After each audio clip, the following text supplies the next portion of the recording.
आज इनकी संख्या 75 से 80 हजार करोड़ तक पहुंची है। अकेले यूपी यहां से एक्सपोर्ट कर रहा है। स्टार्टअप कल्चर आपके समय थी ही नहीं। आप स्टार्टअप कल्चर क्या करते? आपका स्टार्टअप कल्चर तो कट्टा और क्या बोलते हैं उसको,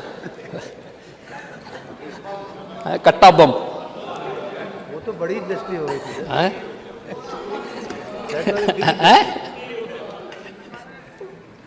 लेकिन आज यूपी के अंदर 20,000 से अधिक पंजीकृत स्टार्टअप हैं और इसमें से लगभग आधी स्टार्टअप का नेतृत्व महिलाएं कर रही हैं।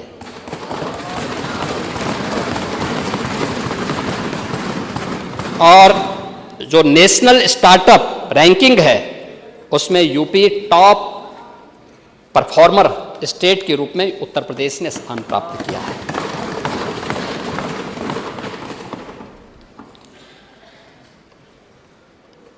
एआई प्रज्ञा पहल, ये नागरिकों और कार्मिकों के एआई प्रशिक्षण में ये तमाम बड़ी कंपनियों के साथ मिलकर के हम लोग इस दिशा में कार्य कर रहे हैं, इसके प्रशिक्षण के लिए कर रहे हैं। और मैं अध्यक्ष जी आपको धन्यवाद दूंगा कि आपने पिछले वर्ष ही इस सदन के माननीय सदस्यों को एआई में पारंगत बनाने के दिशा में एक प्रशिक्षण के कार्यक्रम को यहाँ पे प्रारंभ किया था और हम लोग प्रयास करेंगे कि ये अनवरत चलने वाली प्रक्रिया का हिस्सा बनना चाहिए। हम लोगों ने इलेक्ट्रॉनिक कंपोनेंट में आत्मनिर्भरता और ग्लोबल वैल्यू चेन में हिस्सेदारी बढ़ाने के लिए भी कार्यक्रम को आगे बढ़ाया है। उत्तर प्रदेश में इस दिशा में हम लोग तमाम अन्य कार्यक्रमों के साथ सरकार इसके लिए कार्य कर रही है और प्रदेश ने जो महत्वपूर्ण कार्य इसमें होने जा रहे हैं, खासतौर पर टेक युवा के लिए एक बड़ा जो कार्य सरकार करने जा रही है, खासतौर पर जिसमें एक बड़ा हमारे पास निवेश की संभावना विकसित होने जा रही है। और उस दिशा में जो मैं यहाँ पर करना, आप यहाँ पूरे सदन का ध्यान उस ओर आकर्षित करना चाहूँगा, वह है 25 लाख जो युवा हमारा होगा, उस युवा को AR, VR एंड XR आधारित कौशल प्रशिक्षण के लिए हम लोगों ने धनराशि की व्यवस्था की है। यानी AR ऑगमेंटेड रियलिटी में, यानी हकीकत में कुछ जोड़ना। ये आप अपनी दुनिया, आंखों से अपनी दुनिया को देख रहे हैं, लेकिन एक चश्मे या फोन स्क्रीन के जरिए उस पर डिजिटल आधारित रास्ता है, नाम है या 3D मॉडल चिपका दी जाए तो बहुत सारे ऐसे गेम हैं जो आज देखने को मिलते हैं। और वो चीज़ें हम लोग उसमें प्रशिक्षण देने के लिए एक नया क्षेत्र बना है जिसमें हम लोगों को स्मरण कर सकते, यानी इसमें उसमें उसका स्किल डेवलपमेंट कर सकते हैं। दूसरा वर्चुअल रियलिटी VR, ये नए वे फील्ड हैं जिनके माध्यम से हमारा युवा प्रशिक्षित होकर के और उसके स्किल डेवलपमेंट के माध्यम से उसको नई जॉब क्रिएट कर सकता है। जैसे हम लोग अक्सर देखते हैं, आप जाते होंगे कहीं भी, आंखों पर एक बंद हेडफोन यानी हेडसेट होता है और उसमें असली दुनिया नहीं दिखती। आप पूरी तरह से एक कंप्यूटर जनरेटेड दुनिया के अंदर होते हैं और उसमें जैसे कोई बुजुर्ग अपने घर में बैठा है या कोई ऐसा व्यक्ति जो किसी एक महत्वपूर्ण स्थल में उसको देखने का इच्छुक है, क्या स्थिति है, एक जगह में बैठ करके उसको देख सकता है। और ये वर्चुअल रियलिटी के बारे में ये ढेर सारे जॉब क्रिएट कर सकता है।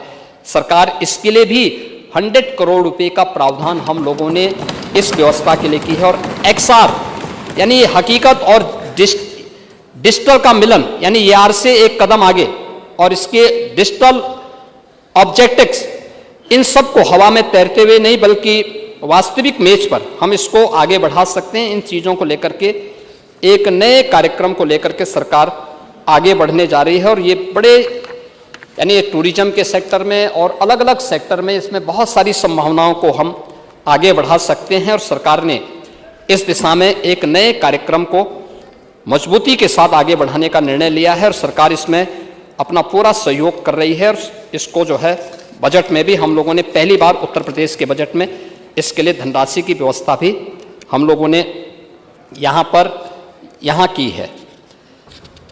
मैंने EI सेंटर ऑफ एक्सीलेंस की बात यहाँ पे कही है कि उसके लिए भी धनराशि की व्यवस्था है, और भी अन्य महत्वपूर्ण चीज़ों के बारे में हम लोग यहाँ पे पहले ही व्यवस्था कर चुके हैं।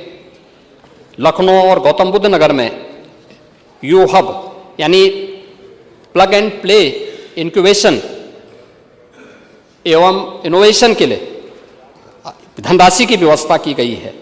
और अब यूपी यानी ये सभी चीज़ें बताती हैं कि उत्तर प्रदेश इन सब के बाद ये चीज़ें अब बीमारू राज्य की श्रेणी से ऊपर उठ करके आगे बढ़ चुका है, और काफ़ी चीज़ें उसके सामने देखने को मिल रही हैं कि आज जो बदली हुई तस्वीर है, इसलिए क्योंकि सरकार ने उस दिशा में कार्य प्रारंभ किया है। लौह पुरुष सरदार वल्लभ भाई पटेल के नाम पर हम लोगों ने एक एम्प्लॉयमेंट जोन हर जनपद में स्थापित करने की बात कही है। एक ऐसा सेंटर होगा जो एक ही छत के नीचे, चाहे वह कोई भी किसी भी प्रकार का नौजवान आता है, उसका स्किल डेवलपमेंट भी करना, उसके लिए उसके अनुरूप कार्य को भी उपलब्ध करवाने की तैयारी करना। और इसके लिए एक एम्प्लॉयमेंट जोन के अंदर हमारा लगभग 50 से लेकर 100 करोड़ रुपए तक खर्च होंगे, और इसके लिए सरकार ने व्यवस्था की है कि प्रयास होना चाहिए कि 100 एकड़ लैंड जनपद के पास, बहुत जनपद मुख्यालय से बहुत दूरी ना हो, लेकिन वहाँ पर होती है। तो हम लोगों ने धनराशि की व्यवस्था सरदार वल्लभ भाई Patel employment and industrial zone की स्थापना करने के लिए किया है, जिसमें एक छत के नीचे सब कुछ उपलब्ध हो जाएंगे। अब ऐसा नहीं कि अलग अलग चीज़ें अलग अलग जगह हो रही हैं। कहीं पहले सेवा योजन कार्यालय होता था, वहाँ से सेवा योजन नहीं होता था, केवल एक उसके रूप में बना रहता था। उद्योग का कार्यालय जिले के अंदर होता था, लेकिन कोई वहाँ एक्टिविटीज़ नहीं होती थी। अब ये सारी एक्टिविटीज एक छत के नीचे हम प्रारंभ कर देंगे, निवेश से लेकर के और उसको जॉब देने तक, उसके यानी स्किल डेवलपमेंट से लेकर के उसको वहाँ पे एम्प्लॉयमेंट देने तक, ये सब कुछ एक जिले के अंदर होगा। और उत्तर प्रदेश यानी उसी जोन में हम लोग सभी कॉमन फैसिलिटी सेंटर भी उपलब्ध कराएंगे, टेस्टिंग लैब भी उपलब्ध करा देंगे, प्रोडक्ट डिस्प्ले और डिजाइन सेंटर, प्रशिक्षण केंद्र, ये सब कुछ उसके अंदर ही, उसी जोन के अंदर हम उपलब्ध करवाएंगे। एक बड़ा सेंटर बनेगा जो यूपी को एक नई पहचान उपलब्ध करवा सकता है।